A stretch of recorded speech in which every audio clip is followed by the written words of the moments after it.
57 ವರ್ಷದ ವ್ಯಕ್ತಿಯಿಂದ ಒಂದು ಯುವತಿಗೆ ಬಸ್ಸಿನಲ್ಲಿ ಲೈಂಗಿಕ ಕಿರುಕುಳ. ನಮಸ್ಕಾರ, ನನ್ನ ಹೆಸರು ಪ್ರಸನ್ನ ಕುಮಾರ್.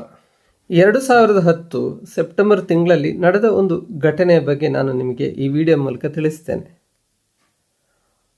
ಸೆಪ್ಟೆಂಬರ್ ತಿಂಗಳು ಮಧ್ಯಾಹ್ನ ಹೊತ್ತಲ್ಲಿ ನಾನು ಮಂಗಳೂರಿಂದ ಪುತ್ತೂರಿಗೆ ಬಸ್ಸಲ್ಲಿ ಪ್ರಯಾಣ ಮಾಡ್ತಾ ಇದ್ದೆ.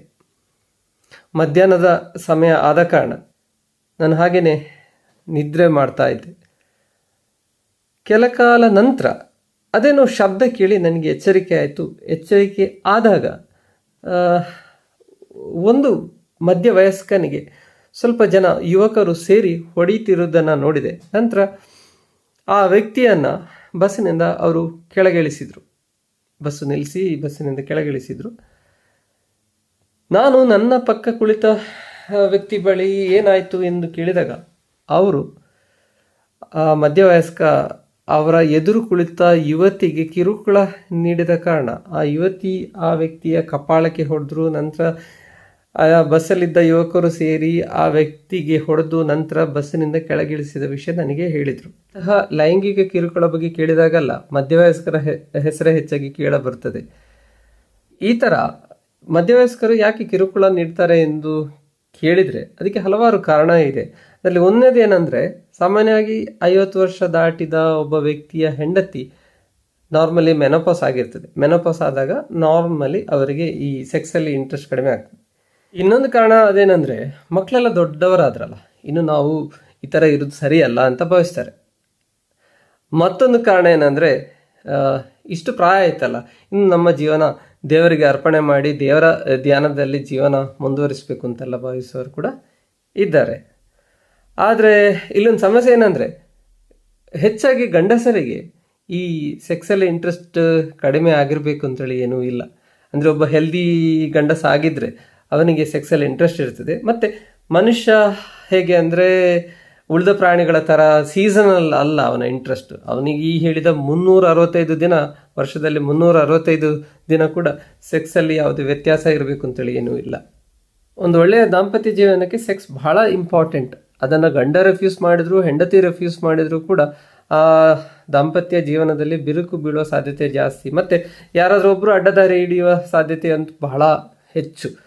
ಅದೂ ಅಲ್ಲದೆ ಇಬ್ಬರು ಕೂಡ ಮಾತುಕತೆ ಮಾಡಿ ಸೆಕ್ಸಲ್ಲಿ ತಮ್ಮ ಇಷ್ಟ ಅನಿಷ್ಟಗಳ ಬಗ್ಗೆ ಚರ್ಚೆ ಮಾಡಿ, ಹಾಗಿದ್ರೆ ಮಾತ್ರ ಅವರ ದಾಂಪತ್ಯ ಜೀವನ ಸುಗಮವಾಗಿ ಸಾಗಲಿಕ್ಕೆ ಸಾಧ್ಯ ಇರೋದು. ಸಾಮಾನ್ಯವಾಗಿ ಗಂಡಸಿಗೆ 50 ವರ್ಷ ದಾಟಿದಾಗ ಯೂರಿನರಿ ಸಮಸ್ಯೆಗಳು ಬರೋ ಸಾಧ್ಯತೆ ಜಾಸ್ತಿ ಇದೆ. ಅಂದರೆ ಪ್ರೋಸ್ಟೇಟ್ ಗ್ಲ್ಯಾಂಡ್ ಎನ್ಲಾರ್ಜ್ ಆಗುತ್ತದೆ. ಸೊ ಇದರಿಂದಾಗಿ ಅನೇಕ ಸಮಸ್ಯೆಗಳು ಬರಬಹುದು.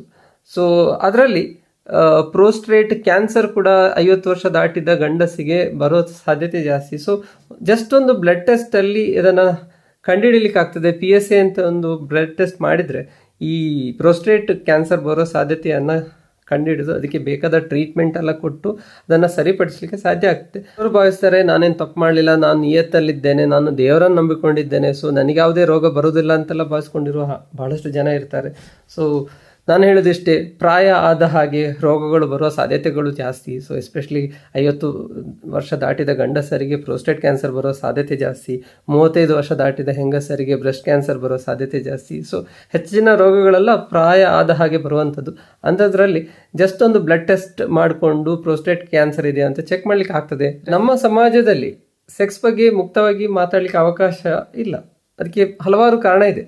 ಮತ್ತು ನಮಗೆ ಸರಿಯಾದ ಸೆಕ್ಸ್ ಎಜುಕೇಷನ್ ಸಣ್ಣ ಕ್ಲಾಸಲ್ಲಿ ಸಿಗಲಿಲ್ಲ. ನನಗೆ ಈಗಲೂ ನೆನಪಿದೆ, ಹೈಸ್ಕೂಲಲ್ಲಿ ಬಯಾಲಜಿ ಸಬ್ಜೆಕ್ಟ್ ಅಂದರೆ 10th ಬಯಾಲಜಿಯಲ್ಲಿ ಒಂದು ಚಾಪ್ಟರ್ ಸೆಕ್ಸ್ ಬಗ್ಗೆ ಇದೆ. ಆದರೆ ಅದನ್ನು ನಮಗೆ ಅವರು ಪಾಠ ಮಾಡಲಿಲ್ಲ. ಆ ಚಾಪ್ಟರನ್ನು ನೀವೇ ಓದಿಕೊಳ್ಳಿ ಮಕ್ಕಳೇ ಅಂತೇಳಿ ನಮ್ಮ ಮಾಸ್ಟರ್ ನಮಗೆ ಹೇಳಿದರು. ಸೊ ಅದೇ ಥರ ಅನೇಕ ಮಂದಿ ಇದರ ಬಗ್ಗೆ ಮಾತಾಡಲಿಕ್ಕೆ ಹಿಂಜರಿಕೆ ಇದೆ. ಸೊ ಆದರೆ ಸೆಕ್ಸ್ ಬಗ್ಗೆ ತಿಳುವಳಿಕೆ ಇರಬೇಕಾದದ್ದು ಬಹಳ ಅಗತ್ಯ. ಯಾಕಂದರೆ ಹಲವಾರು ಸಮಸ್ಯೆಗಳು ಇದರಿಂದಾಗಿ ಆಗ್ತದೆ.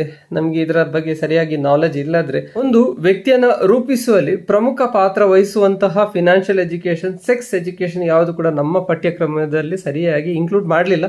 ಇನ್ನು ಇನ್ಕ್ಲೂಡ್ ಆಗಿದ್ರೂ ಕೂಡ ಅದನ್ನು ಸರಿಯಾಗಿ ಬೋಧನೆ ಮಾಡ್ತಾ ಇಲ್ಲ. ನಿಮ್ಮ ಅಭಿಪ್ರಾಯ ಅನಿಸಿಕೆಗಳನ್ನು ದಯವಿಟ್ಟು ಕಮೆಂಟ್ ಮಾಡಿ. ಈ ಚಾನೆಲ್ಗೆ ಸಬ್ಸ್ಕ್ರೈಬ್ ಆಗದಿದ್ದರೆ ದಯವಿಟ್ಟು ಸಬ್ಸ್ಕ್ರೈಬ್ ಆಗಿ. Thank you for watching.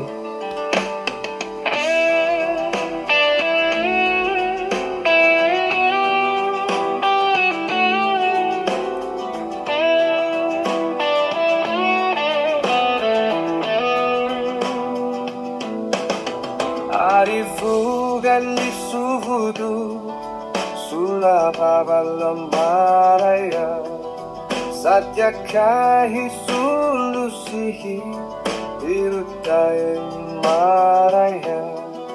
ನ್ಯಾಯ ಸೋಲುತ್ತೆ, ಅನ್ಯಾಯ ಗೆಲ್ಲುತ್ತೆ ಮಾರಯ್ಯ. ನಂಬಿಕೆಯಲ್ಲ ಸುಳ್ಳು ವಿಜ್ಞಾನ, ಸತ್ಯ ಮರೆಯ